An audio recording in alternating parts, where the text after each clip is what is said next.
Assalamu alaikum warahmatullahi wabarakatuh, my dear listener. Welcome back to Most of the Point for my YouTube channel. So let's begin without wasting any more time. Let's start my today Har stories videos. তো আশা করছি বন্ধুরা আপনারা সকলেই ভালো আছেন, সুস্থ আছেন। তো বরাবরের মতো আমি ফাহিম আশরাফ আলামিন আপনাদের মাঝে নতুন আরও একটি ভয়ঙ্কর ভৌতিক ঘটনা নিয়ে রহস্যময় পৃথিবীর কৌতূহলে চলে আসলাম। তো বেশি কথা না বাড়িয়ে চলুন আজকের ঘটনাটা শুনে আসি। তো ঘটনাটি এরকমভাবে লিখে পাঠিয়েছেন, আমি আপনাদের মাঝে সেরকমভাবেই এখন উপস্থাপনা করছি।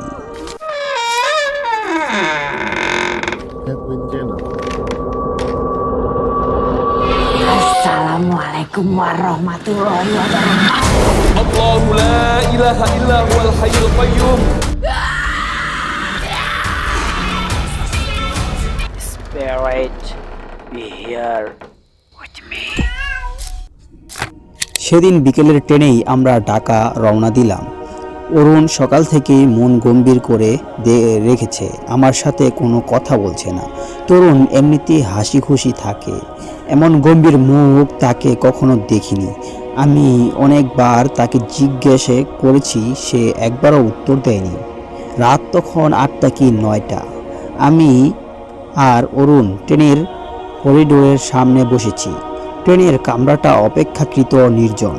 ট্রেনের সকল বাতি আগে থেকেই নিবানো, পাশের জানালা খোলা, জানালা দিয়ে শীতল হাওয়া ঢুকছে। চাঁদের আলো খানিকটা এসে পড়ছে অরুণের মুখে, আর এতেই আমি তাকে আবছাভাবে দেখছি। এক অদ্ভুত পরিবেশ। অরুণ আমার দিকে ফিরে আচমকা বলল, আচ্ছা শহীদ, তুই আত্মায় বিশ্বাস করিস? আলো ছয়াময় এই সেই নির্জন ট্রেনের কামরায় এমন প্রশ্ন শুনে শিউরে উঠে বলি, না, বিশ্বাস করি না।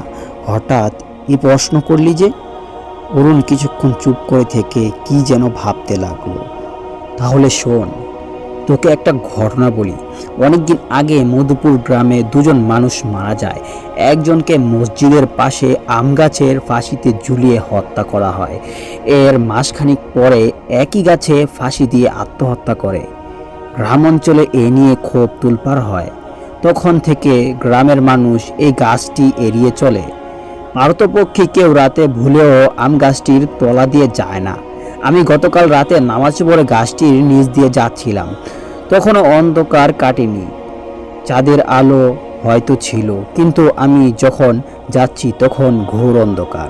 এমনিতে আমি খুব সাহসী, কিন্তু আম গাছের তলা দিয়ে তখন যাচ্ছিলাম, তখন খেয়াল করলাম আমি আসলে ভয় পাচ্ছি, সম্পূর্ণ বিনা কারণে ভয়। নির্জন একটা রাস্তা দিয়ে গেলে যে কেউ ভয় পেতে পারে, কিন্তু আমার ভয়টা সম্পূর্ণ অন্যরকম। আমার মনে হলো আম গাছটির গোড়ায় কিছু একটা দাঁড়িয়ে আছে। আমি কিছু দেখিনি, তবুও মনে হলো কিছু একটা আমার দিকে তাকিয়ে আছে। আর অস্তিত্ব নেই, শরীরও নেই, কিছুই নেই, তবুও মনে হলো কিছু একটা আমার পাশে আছে। তখনই অন্ধকারে দেখলাম, ঠিক মানুষ বলা যায় না, তবুও অনেকটা মানুষের অবয়ব আম গাছের গোড়ায় দাঁড়িয়ে আছে। তখন এক অজান্ত ভয় আমাকে গ্রাস করলো। এমন তীব্র ভয় আমি আগে কখনো পাইনি। আমি খেয়াল করলাম আমার পা কাঁপছে। আমি এক চিৎকার দিয়ে মসজিদের বারান্দায় এসে অজ্ঞান হয়ে যাই। তারপর কি হয় জানি না। জ্ঞান ফিরলে দেখি মসজিদের বারান্দায় শুয়ে আছি, আর অনেক মানুষ ভিড় হয়ে আছে। এক নিঃশ্বাসে কথাগুলো বলে অরুণ হাঁপাতে লাগলো। আমি প্রচণ্ড ভয়ে হারিয়ে ফেলেছি। সেদিন ট্রেনে অরুণের সাথে আর কথা হয়নি। অরুণ সারা পথেই কি ভাবছিল। রাত 3টায় যখন ট্রেন ঢাকায় পৌঁছায়, তখন ট্রেন থেকে নেমে শুধু বলল, যাই, পরে দেখা হবে। অরুণ থাকে মগবাজারে তার মা বাবাকে নিয়ে, আর আমি থাকি মালিবাগে একা একটা ফ্ল্যাট ভাড়া করে। বাসায় ফিরে সেদিন আর ঘুমাতে পারিনি। ভোর পরে আলো জ্বালিয়ে কোনো রকম রাত পার করলাম। কিছুদিন পর প্রচণ্ড কাজের চাপে অরুণের গল্প ভুলেই গিয়েছিলাম। মধুপুর যাওয়ার 1 সপ্তাহ পরে হঠাৎ অরুণ আমাকে ফোন করে উদ্ভ্রান্তের মতো বলতে লাগলো, দোস্ত তুই আমাকে বাঁচা। বললাম, কেন, কি হয়েছে? আমি বোধহয় পাগল হয়ে যাচ্ছি। কি হয়েছে খুলে বল। সেদিন গভীর রাতে মধুপুর থেকে ফিরে ট্রেন স্টেশন থেকে একটা রিক্সা নিয়ে বাসায় ফিরছিলাম। রিক্সাটা চলতে চলতে যখন অন্ধকার গলিতে ঢুকলো, ঠিক তখনই আমার মনে হলো কিছু একটা আমার পাশে খালি জায়গায় বসে আছে। অনুভূতিটি ঠিক এতটাই তীব্র যে আমার পাশে এক ঝলক তাকিয়ে দেখলাম সেখানে কিছুই নেই। আমি বুঝতে পারলাম না এটা আমার মনের ভুল।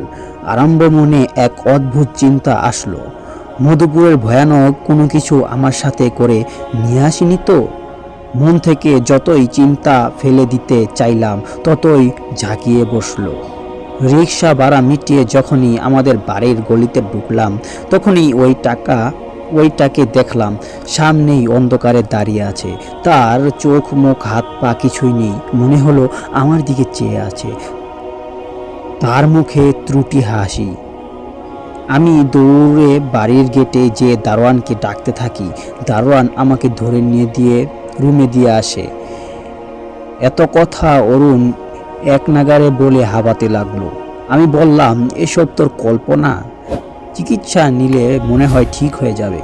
প্রথম আমিও ভেবেছিলাম, 3জন সাইকোলজিস্টের সাথে দেখা করেছিলাম, সব বলেছিল, কিন্তু তারা কিছুই করতে পারেনি। এখন আমি তাকে আমার রুমে দেখি, কিছু একটা হাঁটছে আমার রুমে। ঘর অন্ধকার হলেই প্রায় দেখি মশারির ওপাশে কিছু একটা দাঁড়িয়ে আছে।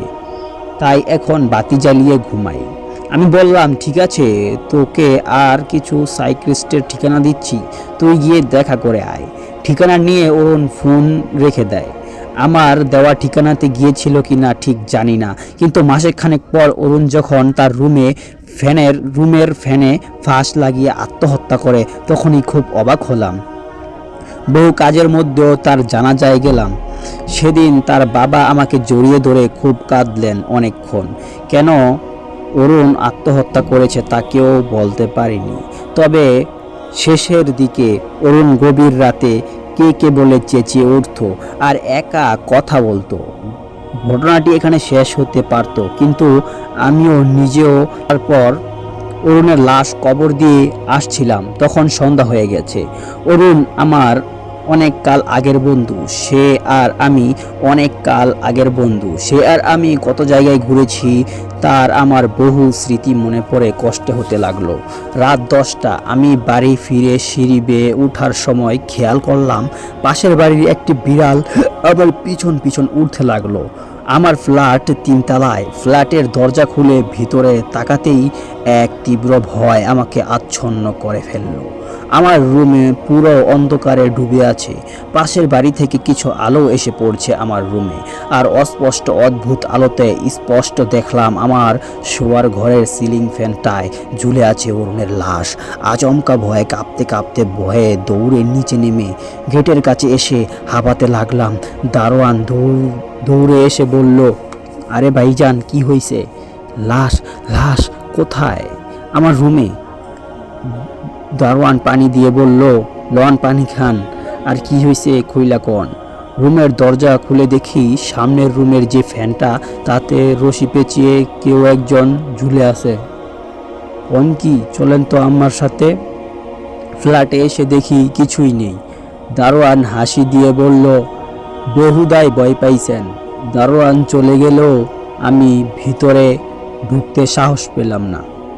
আধ ঘন্টা পর যখন ঢুকলাম তখন আগের ঘটনাটা নিজের কাছে হাস্যকর মনে হলো। রাতে আরেকবার গোসল করে না খেয়েই ঘুমিয়ে পড়লাম। গভীর রাতে ঘুম ভেঙে গেল। আমার ঘুম এত সহজে ভাঙে না, তার মানে কিছু একটা হয়েছে। ভালো করে কান পেতে কিছু একটা শুনতে চেষ্টা করলাম। হঠাৎ মনে হলো কিছু একটা নিঃশব্দে হাঁটছে আমার বিছানার চারপাশ দিয়ে। মশারির জন্য ভালো করে কিছুই দেখতে পারছি না, তবুও মনে হলো ঘন অন্ধকারে কিছু একটা নড়াচড়া করছে। তীব্র ভয় আমাকে গ্রাস করলো। এত তীব্র ভয় আগে কখনো পাইনি। ঘরে বাতাস নেই, ফ্যান বন্ধ, তবুও আমি স্পষ্ট দেখলাম আমার মশারি নড়ে উঠল। হঠাৎ পায়ের কাছে মশারির দিকে আমার নজর গেল, আর আতঙ্ক নিয়ে দেখলাম সেখানে মানুষের মুখ দেখা যাচ্ছে। অনেকখানি বীজ বের হয়ে আছে, অনেকখানি জীব বের হয়ে আছে, মুখে কালো রক্ত। জ্ঞান হারানোর পূর্বে টের পেলাম মানুষ পচা দুর্গন্ধ আমার রুমে জুড়ে ছড়িয়ে আছে। গভীর রাতে এখনো ঘুম ভেঙে যায়। তাকিয়ে থাকি অন্ধকারে, কিছুই দেখি না, তবুও মনে হয় আমার দিকে ভয়ানক কিছু হওয়ার দিন গুনছি। বারান্দার কিছু একটা হাঁটছে, বরাবর পদশব্দ শোনা যাচ্ছে, আর কিছু ফিসফিস শব্দ। এভাবে দিন দিন চলেতে থাকে আমার। মাসেখানেক পর যা ঘটে মনে হয় পাঠক বিশ্বাস করবেন না। যে ঘটনার জন্য প্রস্তুত ছিলাম না, সে ঘটনায় অরুণের মৃত্যুর রহস্য বেরিয়ে আসে। তো এই ছিল আমার ঘটনা। অবশ্যই ভালো থাকবেন। রহস্যময় পৃথিবীর কৌতূহল দীর্ঘজীবী হোক। আল্লাহ হাফেজ। তো মাই ডিয়ার লিসেনার, আশা করছি ঘটনাটি আপনাদের কাছে ভালো লেগেছে, খুব ভয়ঙ্কর হয়েছে। আশা করছি আপনারা কমেন্টে এটার অবশ্যই জানাবেন কমেন্টে। তো আপনার কাছে যদি এরকম ভয়ভীতির ঘটনা থেকে থাকে আমাকে পাঠাতে পারেন, আমার চ্যানেলে শেয়ার করতে পারেন।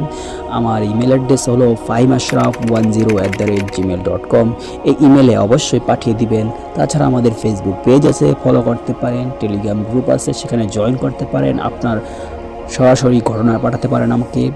তো ভালো থাকুন, সুস্থ থাকুন, নিজের খেয়াল রাখুন। দেখা হচ্ছে পরবর্তী এর থেকেও ভয়ঙ্কর একটি ভৌতিক ঘটনার ভিডিওতে। ততক্ষণ ভালো থাকুন, সুস্থ থাকুন, নিজের খেয়াল রাখুন। আল্লাহ হাফেজ।